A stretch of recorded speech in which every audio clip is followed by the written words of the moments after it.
Okay, welcome back everybody.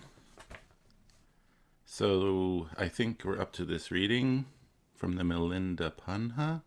I hope you can see my screen. And maybe we went through this a little bit last week, but maybe we'll start again and sort of a little bit of a review. And we talked about last time that we have here for the first time this what's called the comparative suffix, tara, which is actually not introduced in this chapter or lesson, but in a later lesson, but they've introduced it by this reading. So here it is. For us, it's just a small point. I mentioned that if you want to read about it in Garan Karuna Tilaka, you can find it on page 156, I believe. And so, Raja aha bante nagasena yo ida kalankato brahmaloke upajaya yo cha ida kalankato kasmire upajaya ko chiratarang ko sigatarang. So the king said, this is our special kind of aorist, bante nagasena, and we have a optative form of upapajati. So we can use the word if because the optative is often used to present a hypothetical or theoretical kind of statement, not necessarily based in truth, an idea.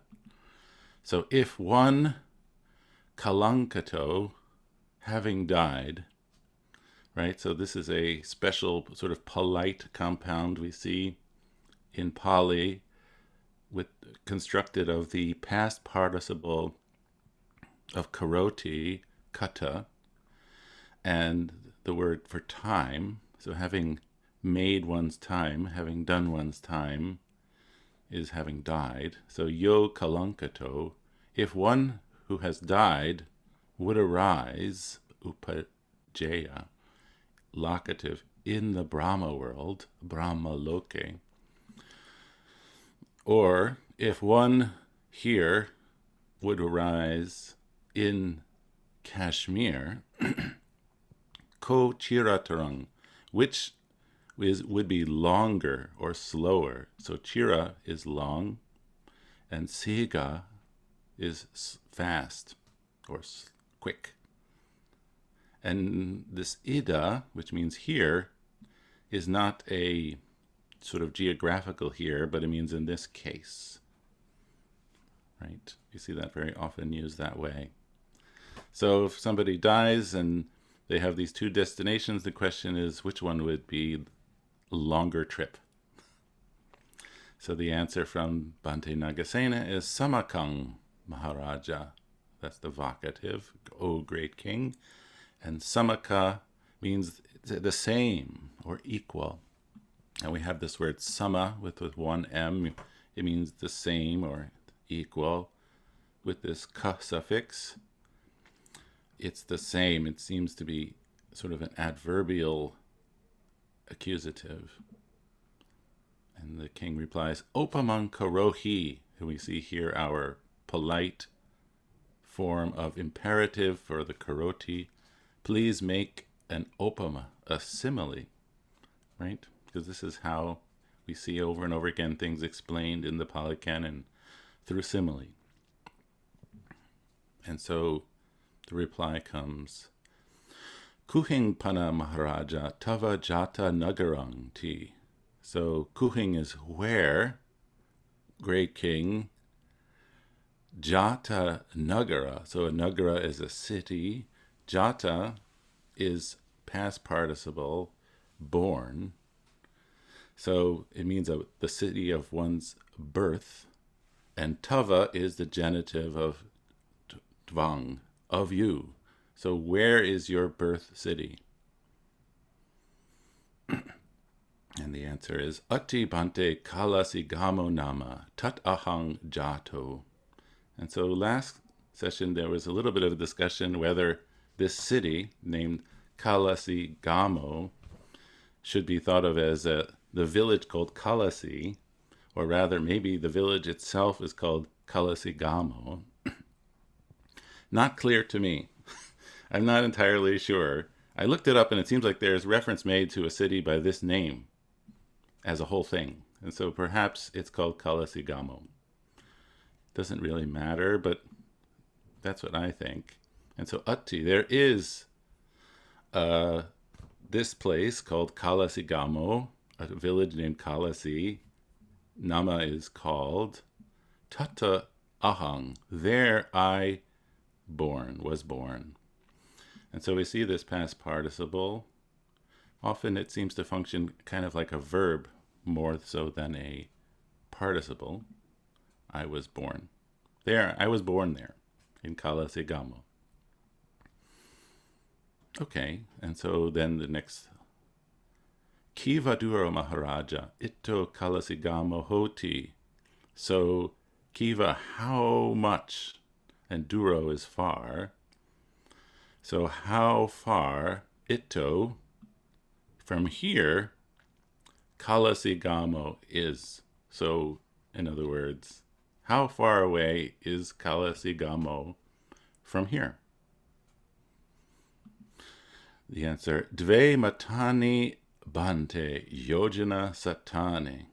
So, Dvi Matani is this special way we've been looking at to construct Pali higher numbers. So 200 yojanas.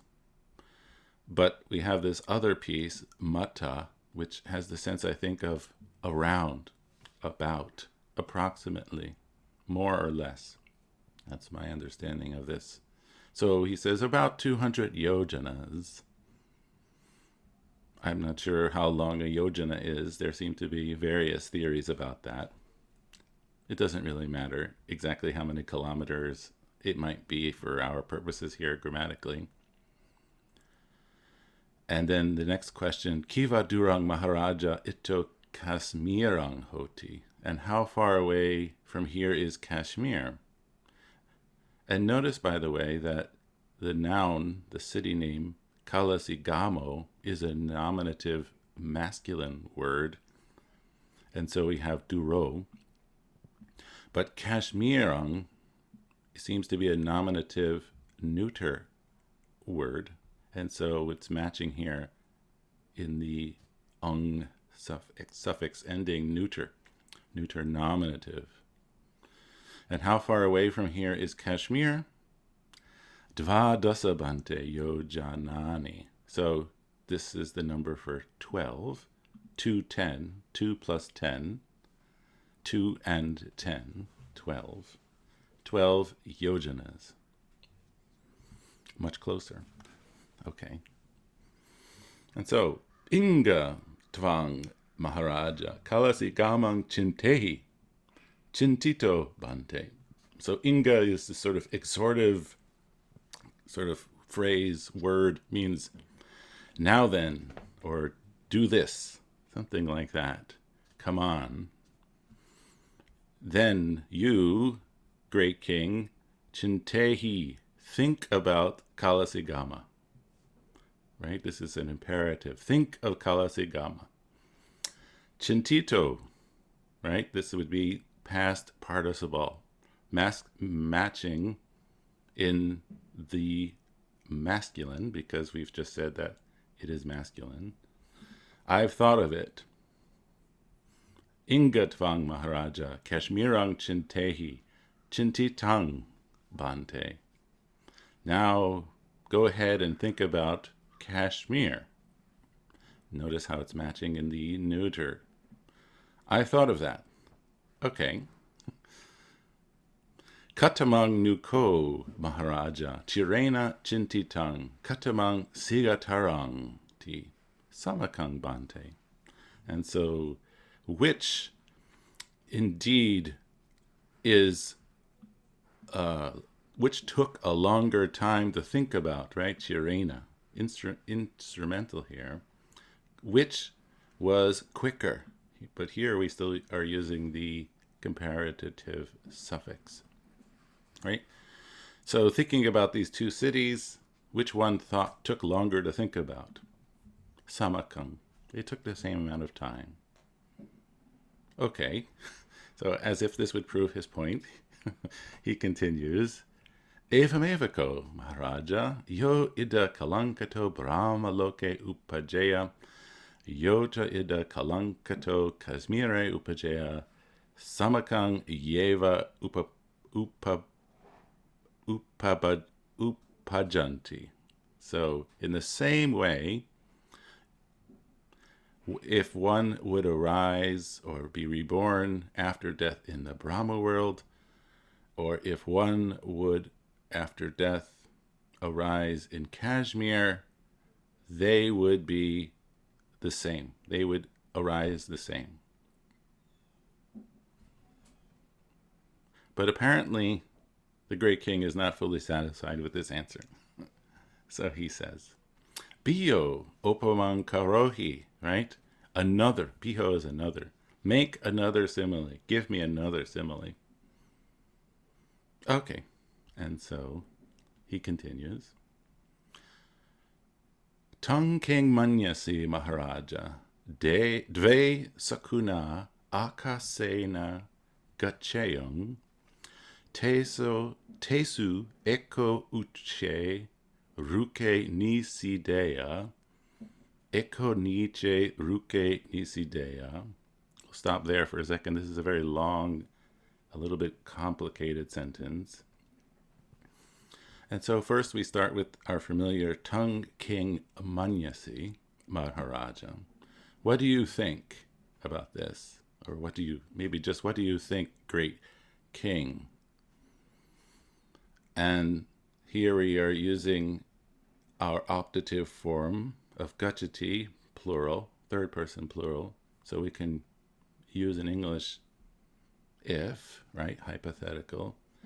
If two birds, this is nominative masculine plural, would go, and this is our instrumental, akasena, through the sky. In other words, if two birds would fly in the sky, right, because we don't really say in English going in the sky, we say fly in the sky, tesu, which is locative plural of te, or tongue, in regard to them, right? So this is our locative in the sense of in regard to, concerning them. Eko uche ruke nisideya. So another optative for nisidity, to sit down, to alight upon, to land on. One would land on a tall tree, uke ruke, and one would land on a short tree, or a low tree.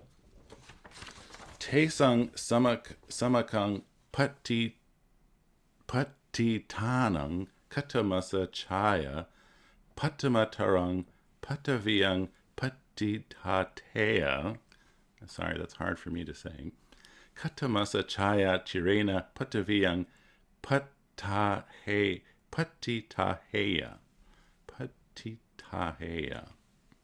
So this is circling around or centered around the verb patitahati, which, as you can see, is hard for me to say. Patitahati, to establish, right? So tesang, of them, patitanang.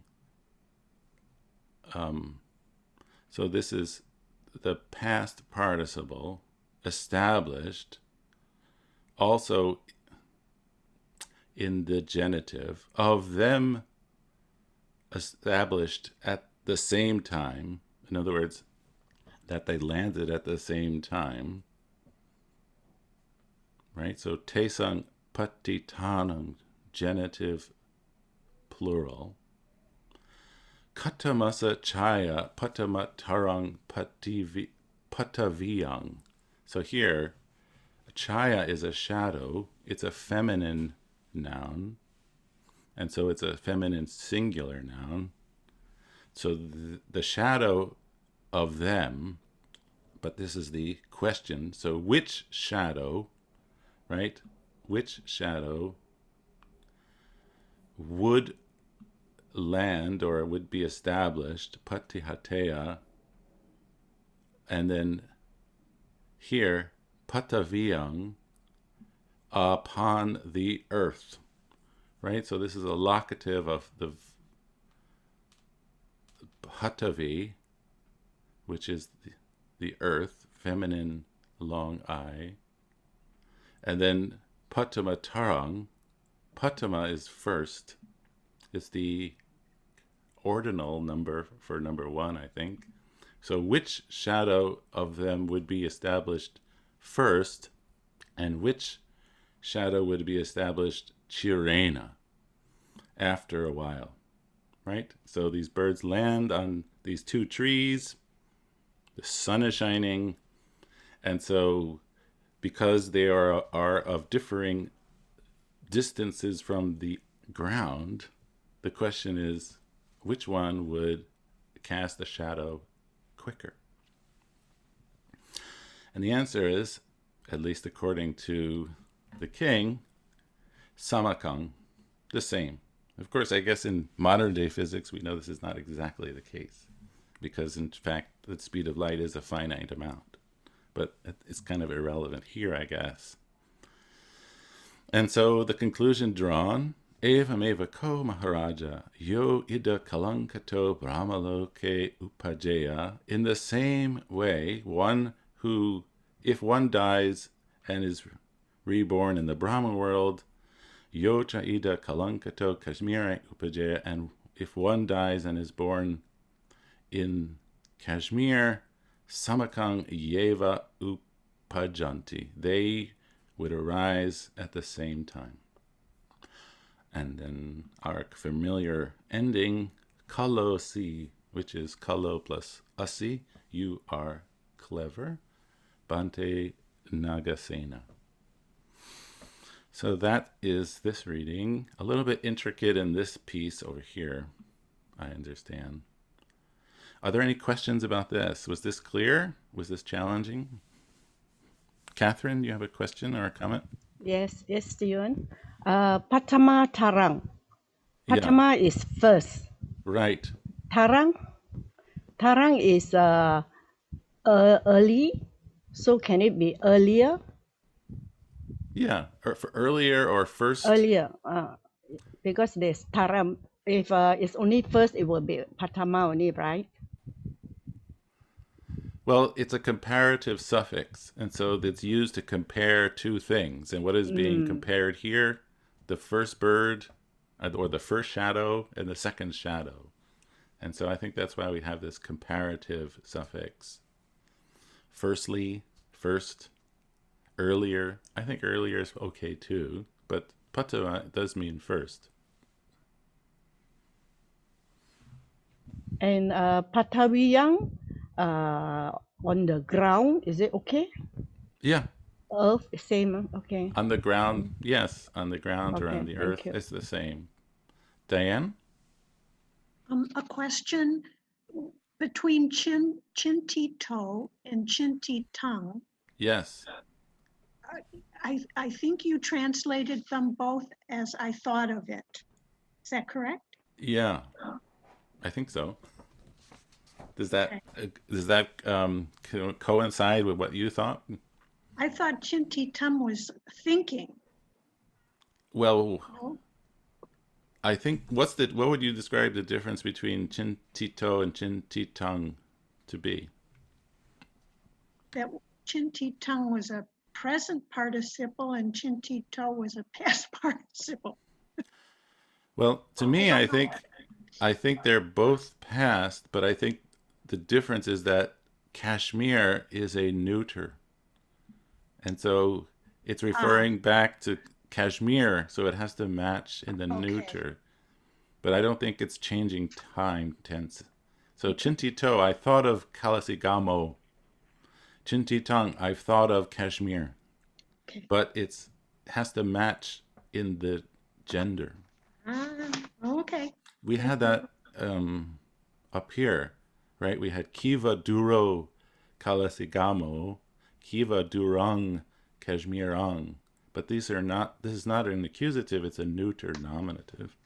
Okay. I understand it would be kind of obscure to understand the gender of the city of Kashmir, but this is what we are given. Okay. Thank you. Fiakra, was this clear to you? Did you have any questions? Yeah, I was just wondering, but just on the same point. So chintito, chintitang. So the subject of those verbs are the cities themselves if they match the person and gender. Is that right? So it's like really the cities were thought of by me. Is that the sense of it? I think so. If the cities were thought of by me. So there'd be a sort of a may implied there. By I me. guess. It's kind of obscure, I agree. But I think that it's chinteti, to think, in the past participle, chintita, but there seem to be matching their objects. Yeah, so I like the past participle sometimes has that passive sense, doesn't it? Of thing was done by me. Yeah, I think so. Yeah. Right, like evang me sutang. Yes. And so there's this thing where, and we'll see it, I think, also today in another reading, where in evang me sutang,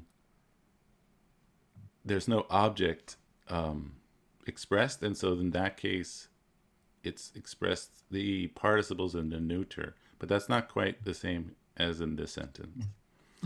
But yes, it has that passive sense, I think. Makes sense. Yeah. Great. Thanks for that. Sure. Any other questions? I hope this was clear. I've got a question about in the paragraph beginning, right at the top of your page, the third line there, tesang samakang patitanang. Is that tesang patitanang? Can we read that as like a genitive absolute? So like while they are settling at the same time, which one, etc. I guess so, sure. Yeah, or it could just be genitive, maybe. Of them established.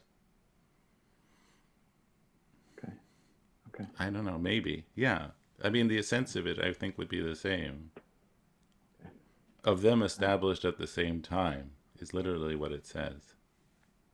But yeah, it's definitely genitive, and it's describing an action concurrent with a second action. Yes. And then the chirena, you just take that as an adverb, not as like a instrumental form of chira or something like that. It basically means after a while, after a long time. Yeah, I'm not sure why it's chirena. I think we had that above here too, chirena. But at the beginning we had Chira tarang. Yeah, chira tarang here.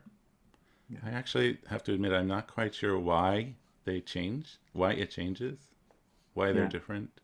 Yeah, I was curious about that too. I don't know the answer, I'm afraid. Why they seem equivalent in meaning. Right. But the sense of the reason for the difference of usage, I don't know. Right. Okay, thank you, Stephen. Sure, you're welcome. Okay, well, then maybe we can move on to lesson number 9. Wow.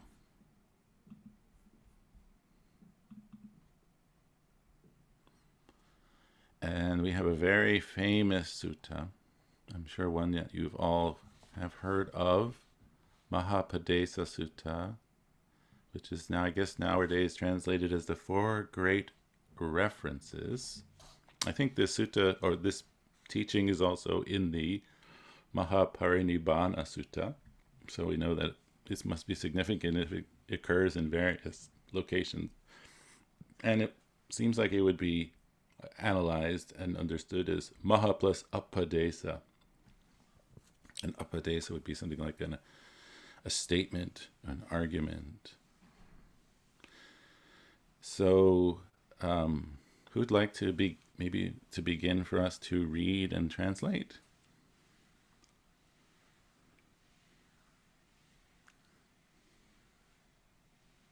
Fiacra, would you like to? Sure, yes, great, excellent, very good. So, Ekang Samayang Bhagava Boganagara Viharati Ananda Chetiye. So that's, at one time, the Blessed One was dwelling in Boganagara, that's in Ananda's monastery. I wouldn't translate Chetiye as monastery. Oh, Chetiye is actually like a shrine a or a shrine. monument or like a stupa. Okay. And I think that this Ananda is not our famous venerable Ananda. I don't think that's the same person. I think that, I don't really know, but I'm pretty certain that this Ananda or this place, this thing, is not related to the great venerable Ananda. But Okay, this or could it be Ananda, that it's where the stupa is now? Sort of a different time reference. I No, don't think so. I think it was something there, because Ananda is not a unique name. There are people today even called Ananda. So I think it was just a place with this name. And also wanted to mention, in this case, Boga Nagare. Oh yes, of course. Nagare is a city in a locative, and the city is called Boga, I think, in this case. But it has to be compounded, I think, to make the correct case. Although I guess it would have to be Boge Nagare. So I took it as a compound, in the city of Boga. Okay, why don't you continue? Okay. Tatra ko Bhagava Bhikkhu Amantesi Bhikkhavo and Badanta te Bhikkhu Bhagavato Pachasosam. Pachasosam. Okay. So there the Blessed One addressed the monks saying, "O monks," and they replied, "Venerable One." Venerable One, the monks replied. Right. Tell me, what verb tense, or what kind of verb is amantesi? Amantesi is, so that is an aorist. Yes, that's right. It's an aorist. To address, to talk to. To address, to talk to, yeah. And tell me about Bhagavato Pachasosung. What is that? Okay, so that was a new grammatical element that they pointed out there. So that's another form of the aorist, and it's a third person plural. And what is the verb it's based upon in the present indicative? Pachasosung. Okay. Yeah, it is the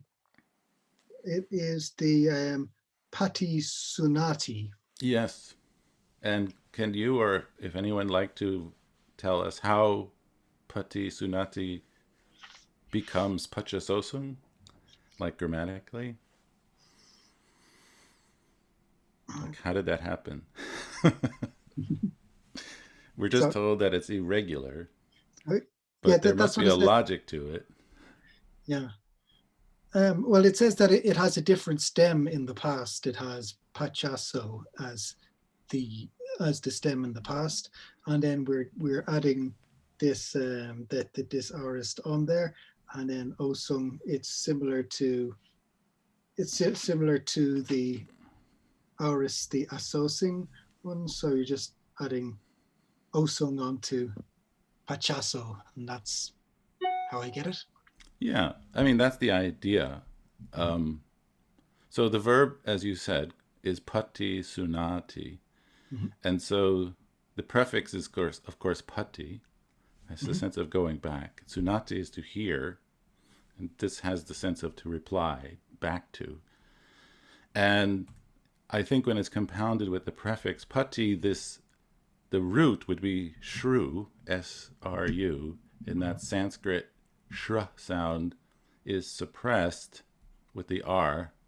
And so we often see that this sort of suppressed sound reemerges when it's put together with a prefix, and I think this is where the double S would have come from, right? We see that in like Dhammacakka Pavatana, that double P comes to represent that suppressed Sanskrit consonant combo.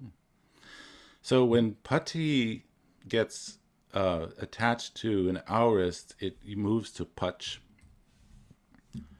And then this is an A augment, right? So the aorist often has an A augment. So we have an A in here. And then this U will be strengthened. The vowel is strengthened, and the U strengthened would be strengthened to an O. And then the third person plural suffix aorist is sung. And so that's how we get pachasosum. You see that? It's a little complicated. And I have to admit my knowledge about vowel gradation is a little shaky, but I know that that's what happens. Wow. So that's how we know it. Or you could just say, well, it's irregular and I know that it's this, and so that's fine too. We don't have to know every piece of nitty-gritty. Okay, good. Thank you. Thank you. Diane, can you continue?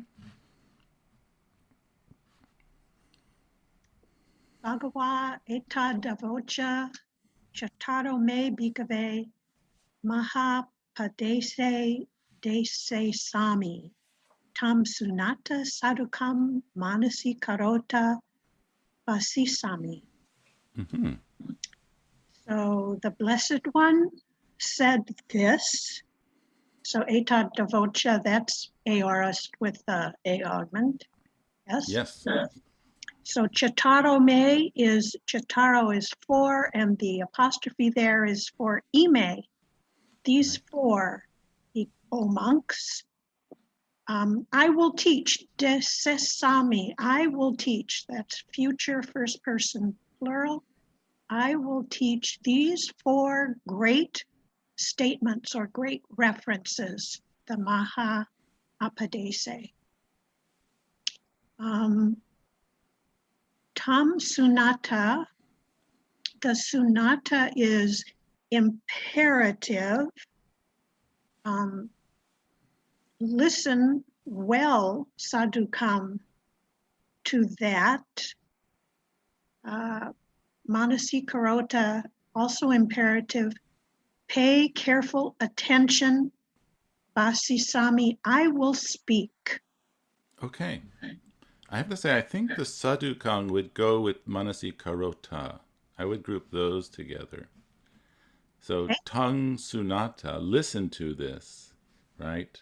Then sadhukang manasi karota. So literally, karota, imperative, make, manasi, this is a locative of manas, in the mind, and then adverbally, sadhukang, well. Make this in the mind well. In other words, pay attention. Don't space out on me, right? And that's how I would group the words. And then Basisami. So I think, believe it or not, this is the first time in Ger and Kurunatilaka the future tense is introduced. But I think we've all encountered it before. And so it has this characteristic double S. It's a very interesting, very easy tense to understand how to form and how to recognize. And de seti is, I think we can say it's a causative, but it means to teach. It would be based on deceti, to point out. Good. And could you just do one more sentence for us, Diane? Evam bante ti kote bhikkhu bhagavato pachasasum. So, yes, Bhante, or yes, Venerable One, those Te is those, the enclitic those bhikkhus, those monks, pachasosum, replied Bhagavato to the Blessed One. Yep. Thank you. Bhagavata etadavocha. The Blessed One said this. And so I just wanted to say this next word, I wasn't quite sure how to parse it. It could be katame, like a nominative plural, because it's going with this Mahapadesa, right? The four references. But I thought it also could be kata ime. So I guess it would depend on whether you wanted to translate it as, what are the four great references, or what are these four great references? I have to say I'm not entirely sure which one it would be. But it seems like it could work either way. Venerable Kovila, would you like to read and continue for us? Sure. Katame bhikkhave chattaro mahapadesa ida bhikkhave bhikkhu evam vadeya sammukha metang avuso bhagavato sutang sammukha patigahitang ayang dhammo ayang vinayo idang sattu sasananti. Should I stop there? Yes, please. Okay.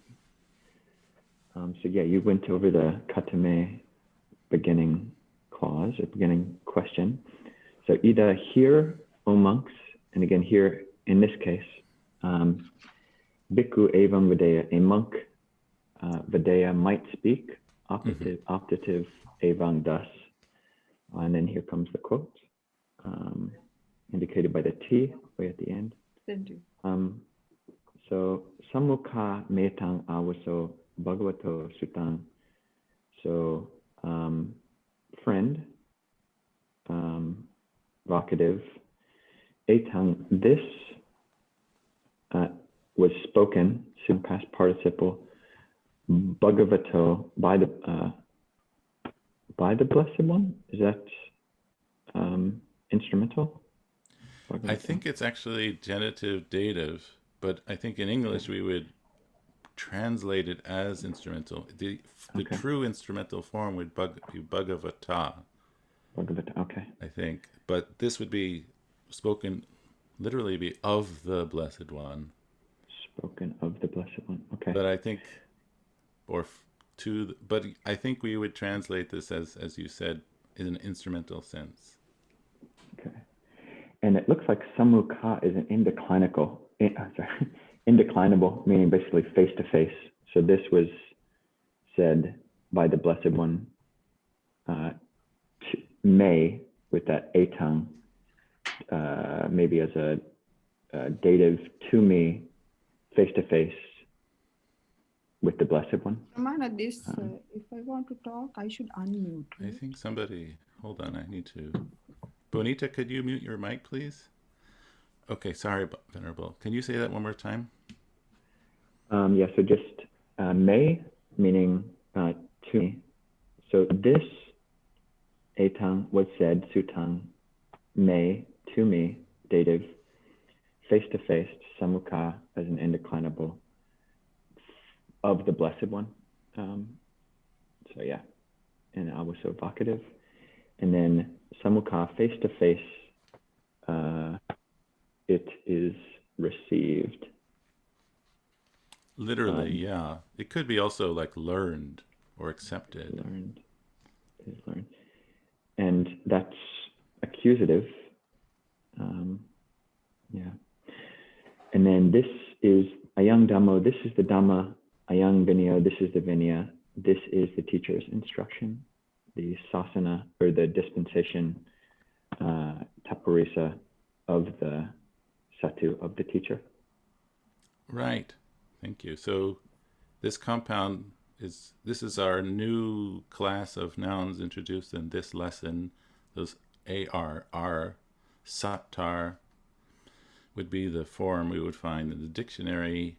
Satu would be the I think would be the genitive, but when it's compounded, it goes to the satu form, the teaching of the teacher, the teaching of the teacher, or the teacher's teaching.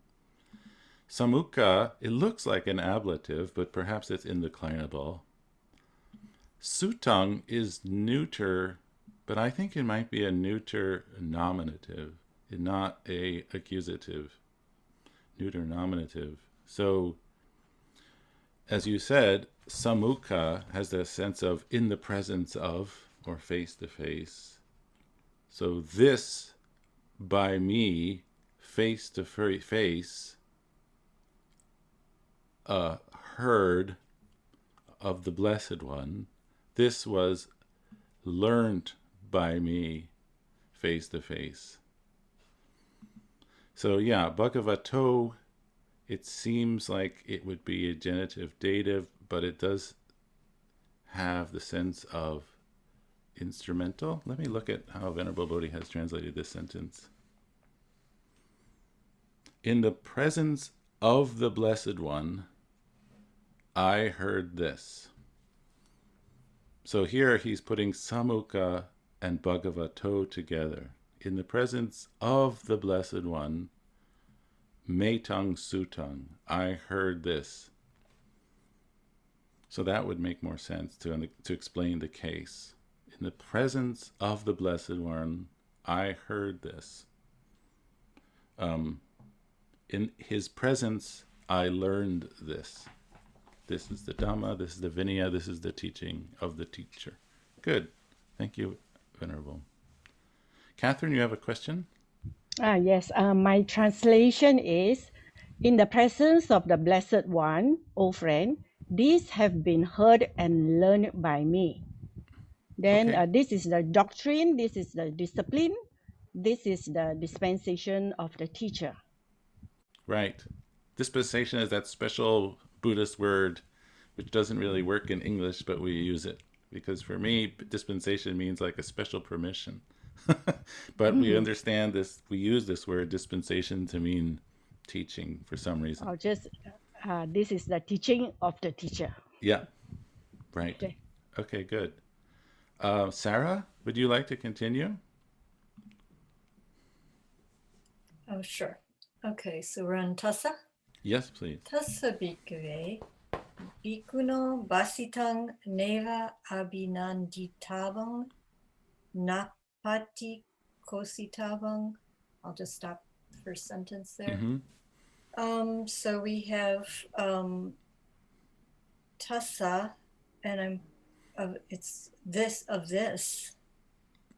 And what's it going with? I think it's going with bhikkhuno. Yeah. Yeah. So this monks, so it's genitive probably here, Yeah. of this monks. Basitang, which is word or statement. Right. So In English, it makes a little more sense to say statement. The statement of this monk. Yeah. So this monk's statement, O monks, it's negated, abhinandati. So we've got the future passive participle of abhinandati, to delight in. And this is not to be delighted in, nor, we've got another negation, na, pati kosati is the future passive participle, or pati kositabita is a future passive participle of pati kosati, which is to kind of reject. Right. Okay, Condemn, so it's reject. I have to say, I'm not sure that abhinandati, to delight in, would be the best translation here. I think the sense is just like you would agree with it. Yeah. You don't have to say, yes, that's amazing. It's just that either you agree or you disagree. Well, I mean, from my kind of viewing of the monks, they're often being delighted in what the Buddha is saying. So I decided to just let them be delighted in okay, this. That's fine. But not to be delighted this time. But maybe you're right. Just like, do they agree or do they disagree? Exactly. Yeah. I think that would be the sense. Why don't you do one more sentence? Okay.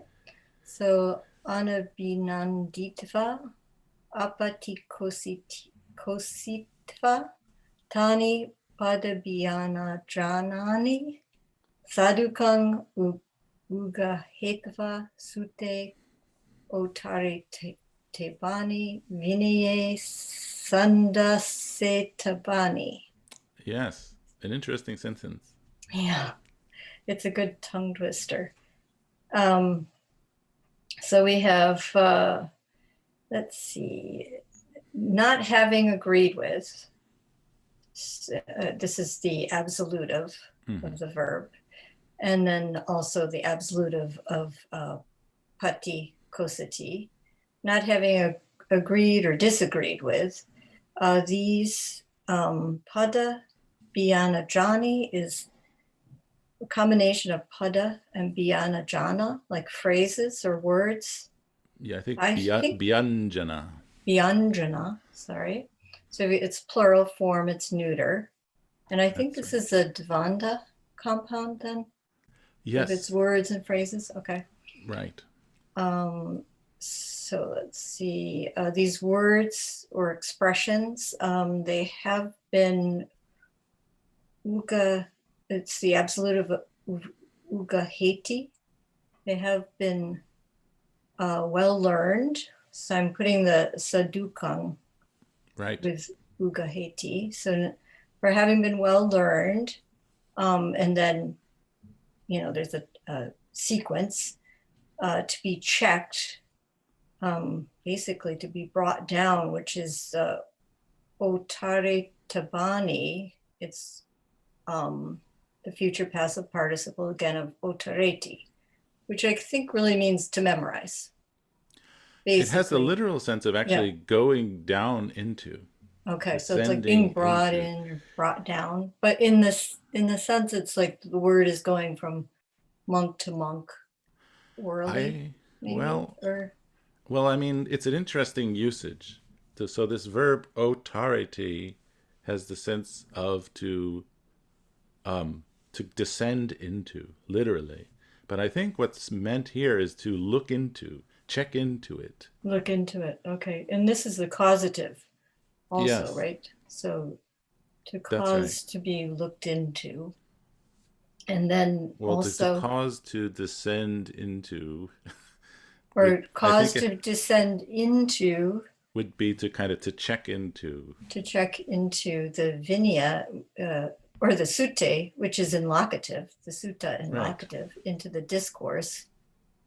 And also to be compared, which is sandasatabani, future passive participle of sandaseti, cause to be compared with the discipline in locative, vinaya. Yes. Yeah. So it's an interesting sentence because it really seems to imply that there was a body of text that one could look at, which would sort of be different than the oral tradition, right? Which is an interesting idea, I think, because we're always told that this was an oral tradition, and we know it was an oral tradition, but it's here, it seems to be saying that one should check into these suttas, but I don't really understand to what extent that should be taken metaphorically, or rather literally, like I would look in my book and see if it's found. I don't know the answer.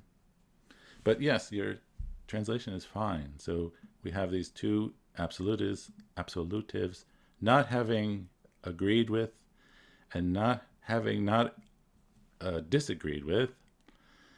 And the object of that is this neuter plural, these words and phrases, and having learned them well or understood them well, one should check into the suttas and one should compare with the Vinaya.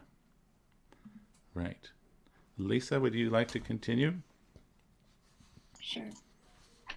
Tani che sute ottariya manani vinaye sandasya manani nacheva sute ottaranti na vinaye sandisanti nitam eta kantabam.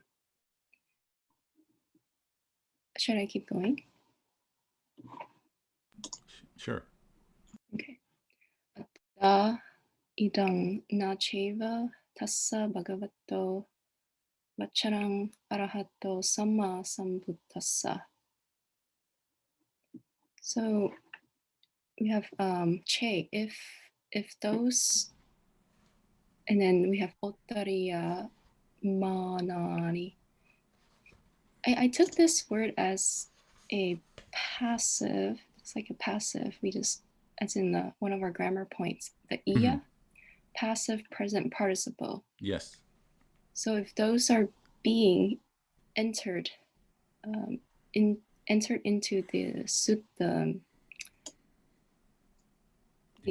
sute, and we have sandasya manani, being lined up in the Vinaya,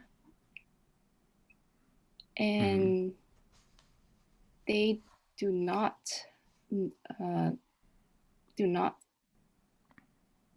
enter nor line up. And then here, you should arrive at a conclusion. I didn't know how to take the eta. I think it means here, so you should arrive at a conclusion here. Exactly. Eta gantabang. So what verb is gantabang based upon, of course? This is a future passive participle. Is it the taba? Of which verb? Of, Sanskrit is from gam, gachati. Exactly. That's right. It's based on gachati. It's that sort of alternate stem, gunt. So literally it says, you should go here to this conclusion.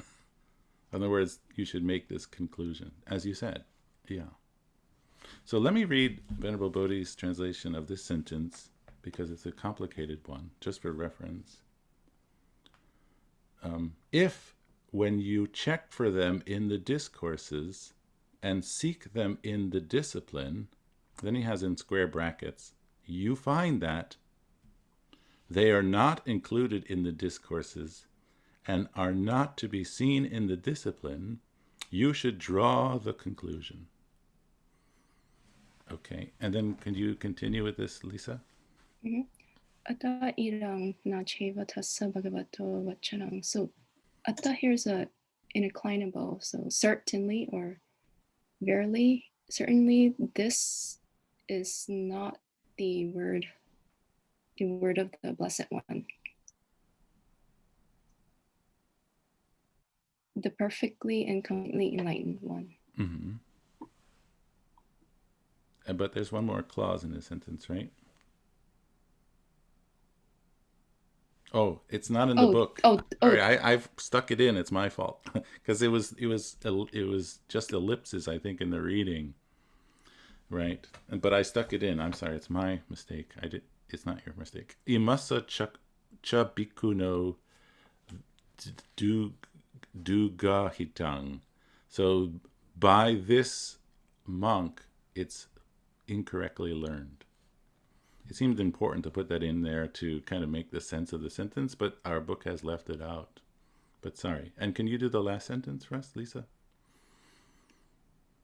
Itihitang bhikkhave chaddeyata.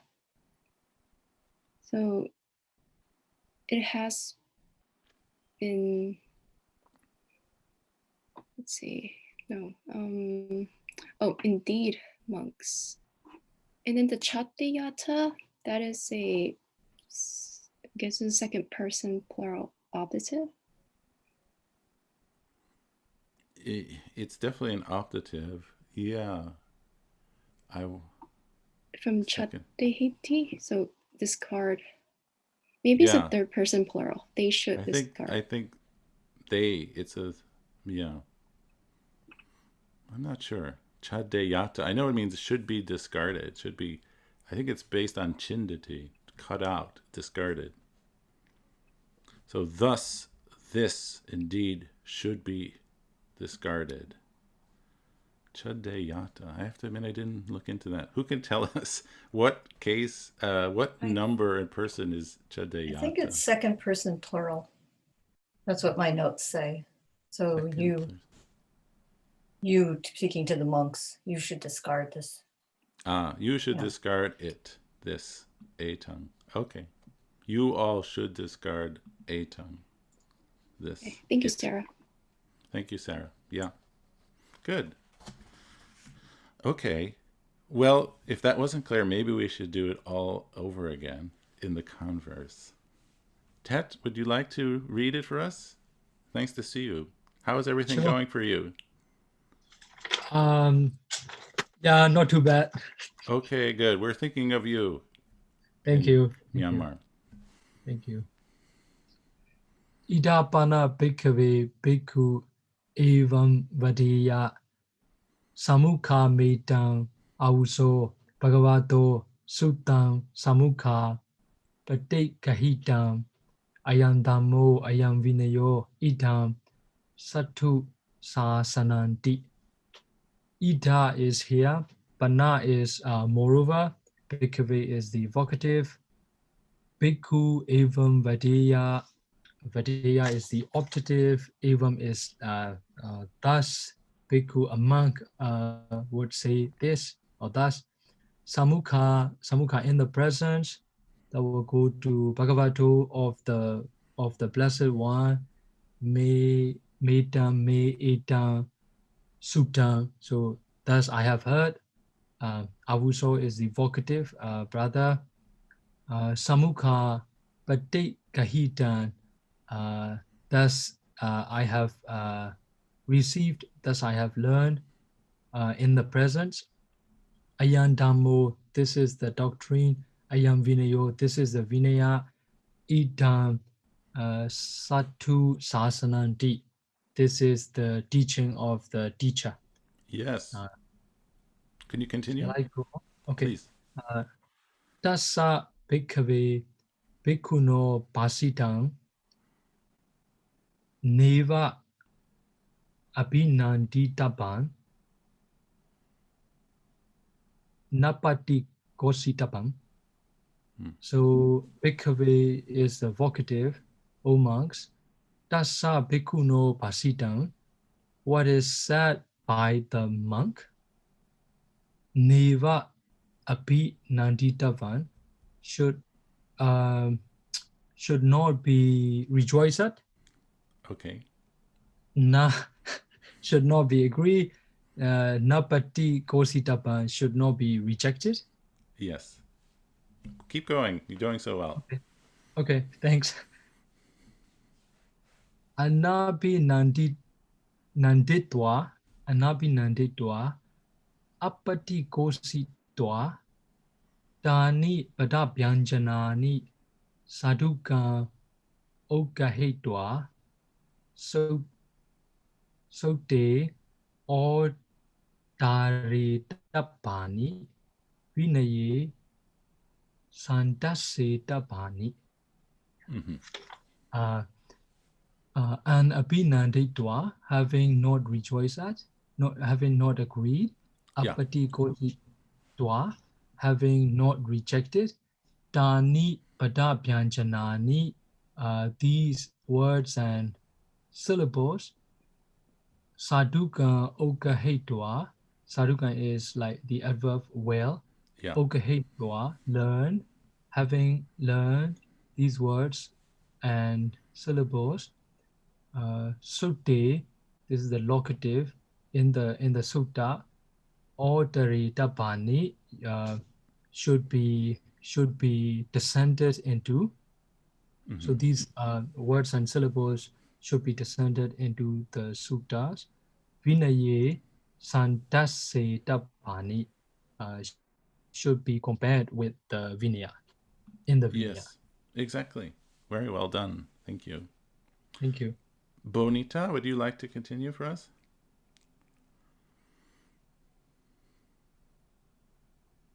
Or maybe she's not there. Okay, we'll come back. Huilin, would you like to see if your connection works well for us? Yeah, it's pretty bad tonight. Let me try. Tani chesute otari yamani Otari Yamanani Vinaye Sandasiyamanani Sute. Chewa Otaranti Vinaye Cha Sandisanti Nita Meta Gandabam Yeah. Atta sorry. Okay, just go on. Fine, no problem.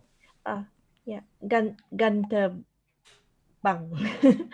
Ada idang tasa bhagavato Vachanang Arahato Sama Sambuddhassa Imasacha Bhikkhuno Sugati Tani. So, Che is if Tani is this, if this sutta discourses being brought down Or being looked and into, really. being compared. Yeah. Oh, okay. Going looked into or being compared to the code of monastic discipline. And indeed, these discourses do go down or and do agree with the codes of monastic discipline. Here, the conclusion to be is certainly this is the word of the Blessed One, the Worthy One, the fully enlightened one. And the one in blue means this has also been well learned by the monk. Yes. Okay. Right. And then can you just do the last sentence for us, right. please? Which is idam bhikkhave patamang mahapadesang dare yata. Yes. So this O monk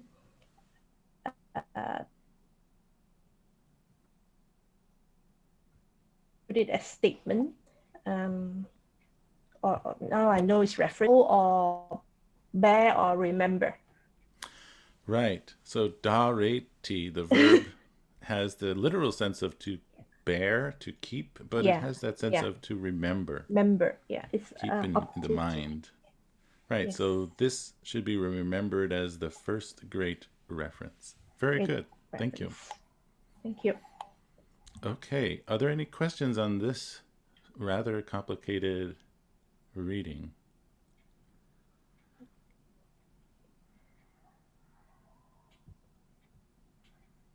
I've put in here for us, because we've only read the first part, what all four of the references are.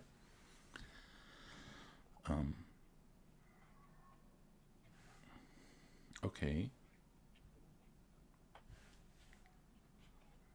I think the lack of questions is because everyone's processing rather than because there's no questions. It's definitely complicated. But let's go on. Okay. Diane, would you like to read and translate this next piece of sutta? This is from Majjhima Nikaya, a very short and much more simple piece of sutta. Bhagava eta devocha aham ko bhikkhave ekasana bhojanam bunjami ekasana bhojanam ko aham bhikkhave bhujamano apapatatang cha sanjanami apatankatang cha lahutanam cha balam cha pasuviram cha. So the Blessed One said this, O monks, well, he's repetitive. If you go to the verb bujami, I eat. Yes. And what he eats is ekasana bhojanam, which is eka one, sana. Well, asana. Asana is like one seat or one food. Well, one sitting, really. One sitting. I eat one. So in English, one would say, I eat one meal a day. Right. The Although literal sense is I eat my food for the day in one in one sitting. sitting, right? One meal. Yes. No, like in restaurants, they have talk about, well, we only have one sitting today. We're not going to chase you off your table and have another couple come in here and also have a meal. One sitting, two sittings. But the sense of it here, and I think it's almost less accusative, but more accusative in the adverbial sense. I eat once, oncely, one Once a sitting. day. Yeah, one sitting meal, right? So this is still a practice today by some people, by some monks. It's not a requirement, right? And maybe this is to do Tonga practice. I'm not sure. Probably Ajahn can help us with that. Yes, it is. So it's a special extra credit practice. Okay, continue, please, Diane. So the eka sanabhojanam ko aham bhikkhave bhujamano. So eating one meal a day, I sanjanami, I experience or I know or I perceive Mm-hmm. apapadatam. Apa is little and abada is health, right? Or it's illness. Illness. But the word together means he experiences good health. Apabada, little illness. Yeah. Experiences good health. And apatankatamcha is freedom from illness. And lahutanam is, well, lahu is light, and tanam is like the state of lightness. Yes, we've had that before in the book, and you can find that on page 90, this tanang suffix. Right. And balam is strength, Yes. and pasu viharam is, viharam is like dwelling in comfort. Pasu, dwelling in comfort, all from eating one meal a day. Right. It's a pretty good advertisement. Very nice. Thank you. Catherine, could you do the second sentence for us? It's pretty much the same. Okay. Eva tumhe pi bhikkhave eka sana bojanang bunjatha eka sana bojanang ko bhikkhave tumhe pi bunjamana apapadatang cha sanjanisata apatang katam cha lahutanang cha balang cha pasu viharan cha ti. Come, you two monks, you two old monks, eat only one meal a day. Eating one meal a day, old monks, you will experience little illness, little sickness, and lightness of the body, strength and dwelling in comfort. Right. Very good. Thank you. Sarah, you have a question? Yes, I'm trying to wade into the compounds. So for eka sanabhojanam, would that be tapurisa? Because it shows like a genitive relationship between eating and the meal? Yes, I think that's right. Okay. Eating of one, well, but literally it's one sitting meal. So I wonder if that would be, I'm not sure if that would be a case relationship, but rather an adjectival relationship, which would make it a kammadarya. Okay. So it would be the one meal is adjectival to the eating. Is that what you're saying? Because it's the one sitting eating. One sitting eating. So the one sitting is describing the eating. Yeah. Yeah, so it could be kammadarya. Okay. It seems like it would be kammadarya. I Okay. have to admit, I'm not 100% sure. And in that, the apapada datang, that would be kamadarya, right? Because the little is describing illness. Yeah, right. Okay. I All think right. so. Okay, I'm Little trying. or few, appa. Right, Okay, thank you. right. Ajahn? Or just that same point, could one read it as a tapurisa, like a locative tapurisa, like I will eat a meal in one sitting. Oh, I didn't think of that. That's possible too. Okay. Eat in one sitting. So maybe that in that way it could be read as a tapurisa with a locative case relationship. Right. That's a good point. Yeah. I'm sorry I can't weigh in more authoritatively.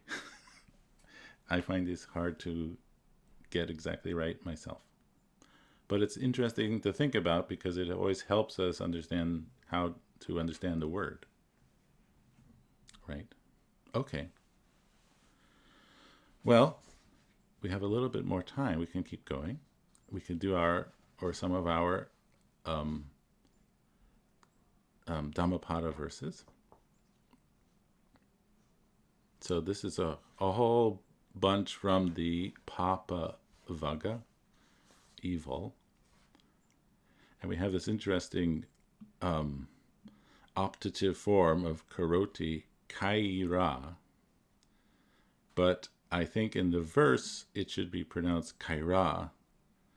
I know that Diane has been investigating meter at great length. And so can you tell us about this word, please?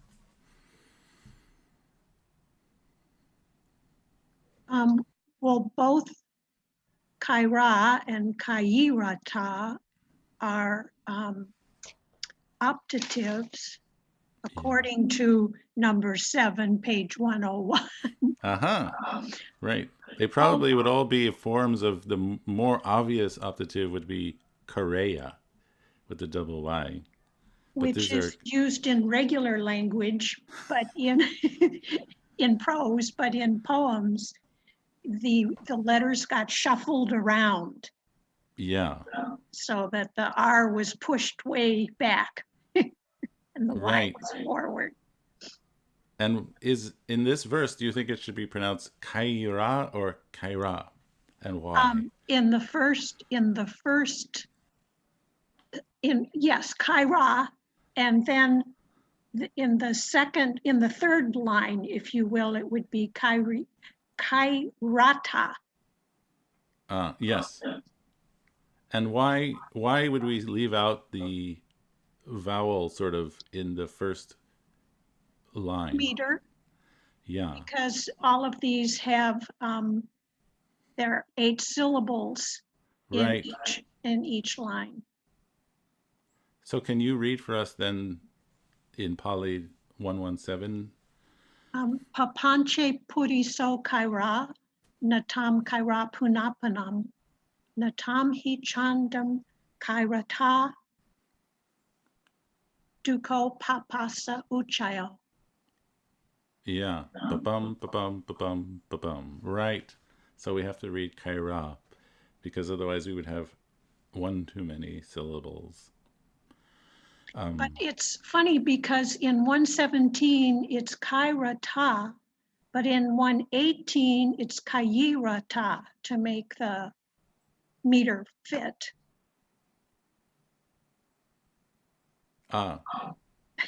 Natam, yeah, because in 117 we have natam hi chandam kairata, but of course in 118 it's not negated, so we need another syllable. Tam hi chandam kairata. Yeah. Right. But my favorite is in 118 the where you get to the kairatatam. Yeah. Yeah. It's a puzzle. It's a puzzle. It's all for the beauty of the verse, right? Sarah, there's a question? Yes, for the kaira versus I'm not pronouncing it correctly to the verse, but kaira to kairata. Yes. They're both optative forms, but is the second one the middle voice? Yes. Okay. This is they've once again introduced something that hasn't been introduced properly yet. But I've put here as a note that if you want to read about the middle voice forms of the optative in our book, you can find this on the bottom of 154 and the top of 155. It has, I think, almost the very same meaning, but middle voice has that reflexive quality, right? More so. And the middle voice forms in Pali are very rare. They're much more common in Sanskrit. For whatever reason, they've been mostly lost in Pali. Ajahn, would you like to translate 117 for us? Sure. So puriso is the nominative. So a man kaira should do, optative, third person. I'm sorry, if, che. So add that at the beginning, che. If a man should do papam, accusative, should do evil. Kaira, again, here maybe let him, or let him not do that. Puna punam, again and again. Right.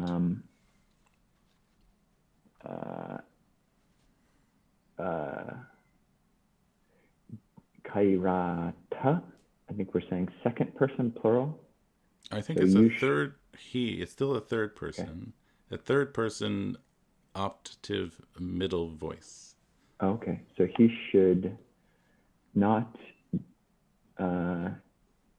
have chanda or delight, or should not have desire in that, locative tamhi. Exactly. Dukkha, so the accumulation, uchayo, in apposition with dukkha, so the accumulation genitive of papa, the accumulation of evil is dukkha, nominative, apposition with uchayo. That's right. Right. So can you read us the English translation one more time? So if a man might do evil, let him not do it again and again. Let him not delight in that. The accumulation of evil is suffering. Excellent. Thank you. That's great. Okay, good. And Even can I ask a quick question? Yes, please. Apologies. And maybe for either you or Diane or someone else about the meter. Do people who can count the meter, is it something which you just have read enough Pali poetry or read enough English poetry that kind of the numbering of it or the counting of the beats is just automatic? Can you just know if something is 8 or 7 or however it is? Because I don't. It's not automatic. Is it something you can train in, or do you actually have to count on your hands to figure out if it meets?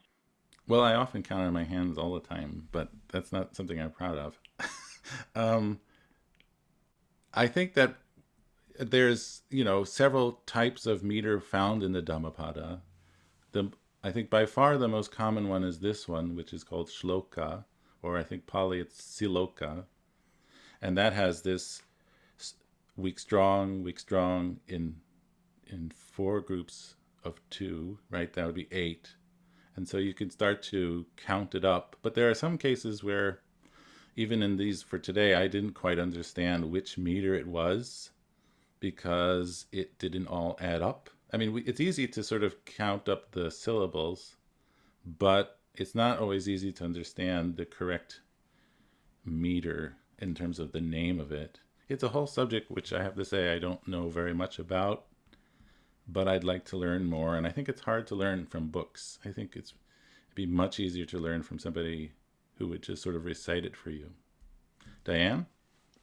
If you go to the site Ancient Buddhist Texts and look up the writings of Venerable Ananda Jyoti, he has a lot of explanation about the various cadences and variations of the slokas. And it really is, I find, incredibly difficult unless I do count on my fingers the different words. And there's something called I'm going to get this wrong, I know. I think it's called Savaro Bhakti, which talks about how you, and the word kaira is a good example, where you leave out a vowel in certain instances to make the meter fit, or you add the vowel back in.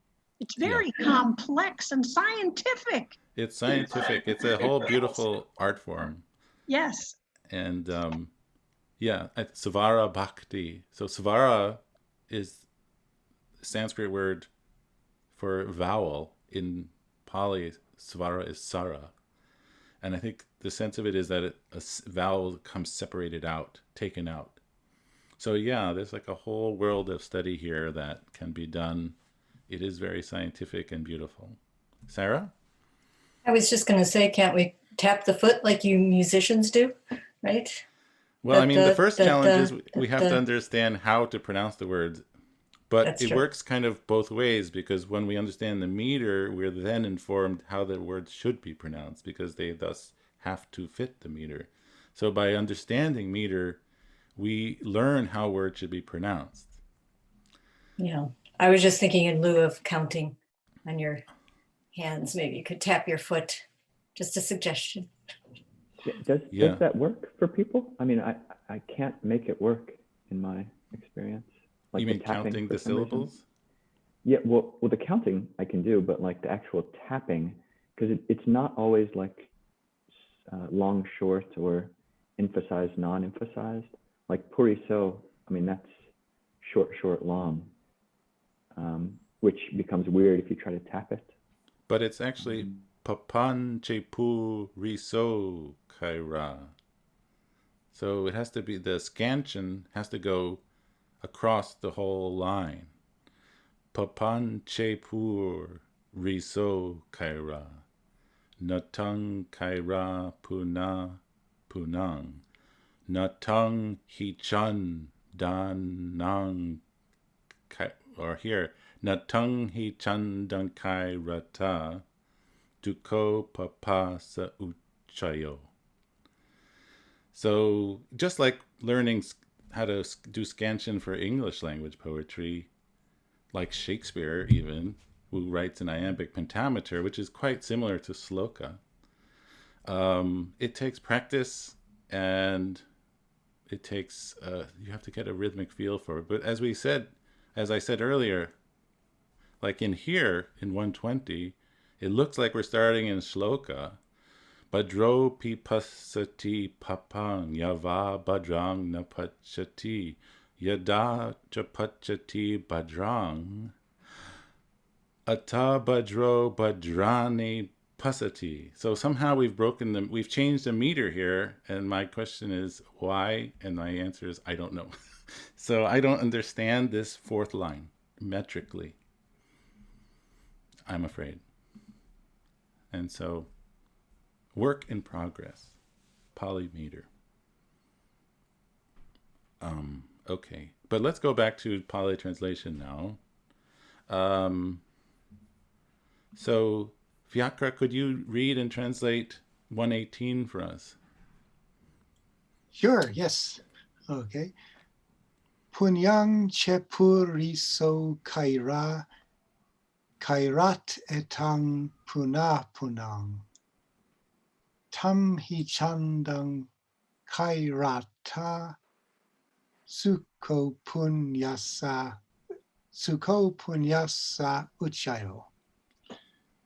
Okay, so if one does a meritorious act, then one should do it repeatedly.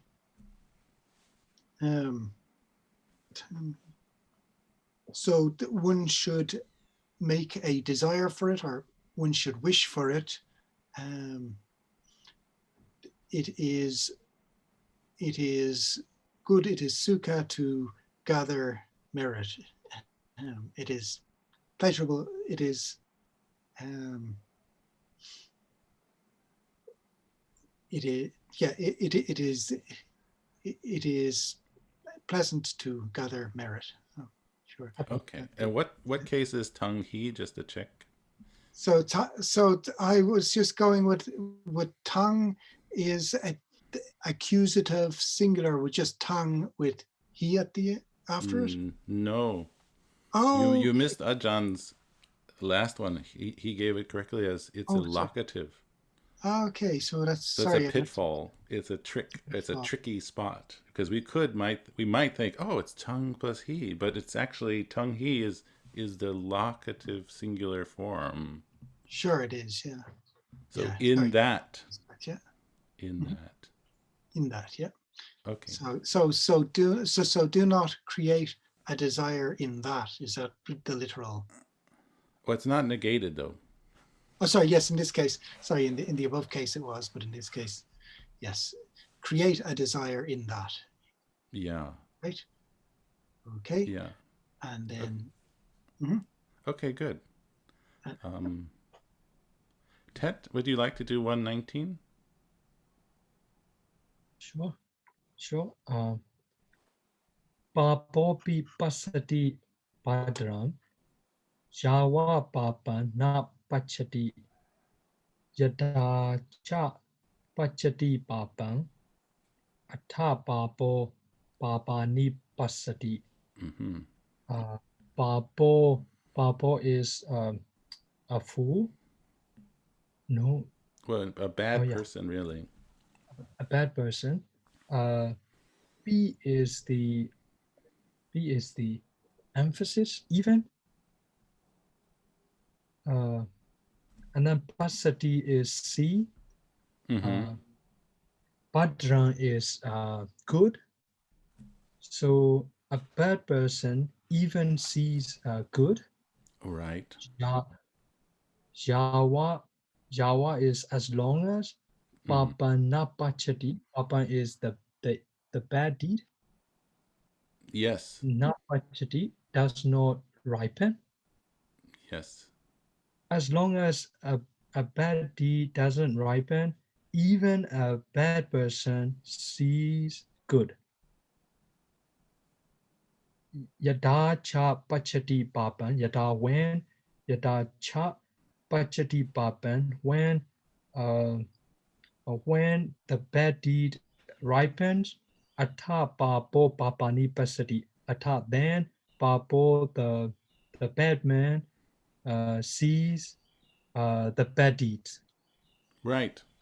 Good. So it's a little complicated because we have papo as a masculine, and we also have papang as a neuter working in the same sentence. And one is a person and one is more the bad deeds. And this is an interesting word, badrang, because we have this consonant combo, which we very rarely see in Pali. Badrang looks very Sanskrit-y. And in fact, sometimes this word is represented as Buddha, Badang. But in here, it's Badrang. Pachati is what? Can you explain this verb for us, Tet, please? Pachati is sees. No. Oh, no, you had it right. Oh, sorry. So you're talking about pachati. Yes, sorry. My pronunciation problem. Sorry. Pachati. That pachati. It's related to a very similar word with just one of these C's, pachati. But here we have these two C's. So we have the verb, this verb, pachati. Pachati. It means this is to cook, right? But this is the passive form. So probably in Sanskrit it would look like pachyate, something like that. And this ya thing makes it passive, but this kind of way of spelling doesn't work in Pali. So we smooth it out to this.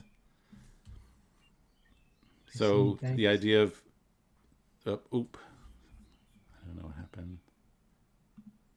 The passive form of to cook is to cause to ripen, right? To ripen. In fact, we see this, I think, in descriptions of unfortunate people going to hell in the suttas, that they're being cooked. They're kind of boiling themselves. Okay, let me read for you the Norman translation of 1192. Even, so he's taking even for the P, even an evil person sees good as long as his evil does not mature, right? So this would be, I think, nominative neuter. Yada, so here, but when, so here the cha is more, not an and, but a but in this. But when his evil matures, then the evil person sees evil. Papo papani pasati. Sort of a tongue twister. But I think you translated it very well. Okay, I think we're pretty much out of time, so we'll have to leave the last three for next time. 124 is a little bit tricky, be careful. I've put in my notes resolving nabanang, which is the negator a plus the na plus the negator a plus this vana. So it's going with na and the verb anveti, but it's also navana. It's also avana, right? At the same time, and this happens where we have this V resolving to a double B. This happens, for instance, in Sila Bhatta Paramasa.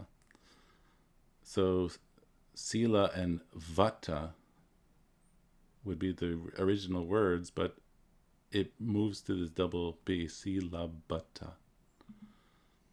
And be careful that Vana here does not mean Vana without the N, right? So one is a forest, but one is a poison.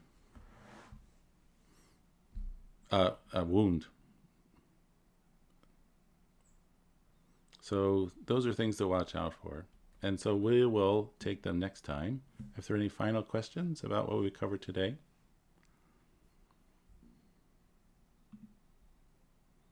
No. Okay. Well, thank you all very much. Thanks for all your hard work. I look forward to seeing you next week. And I will send out a file for the Lesson 9 further readings. We're moving so quickly. And have a great time. Bye now. Thank you, Stephen. Thank you, Stephen. Thank you, Stephen. Goodbye, everyone. Thank you. Bye-bye now. Care.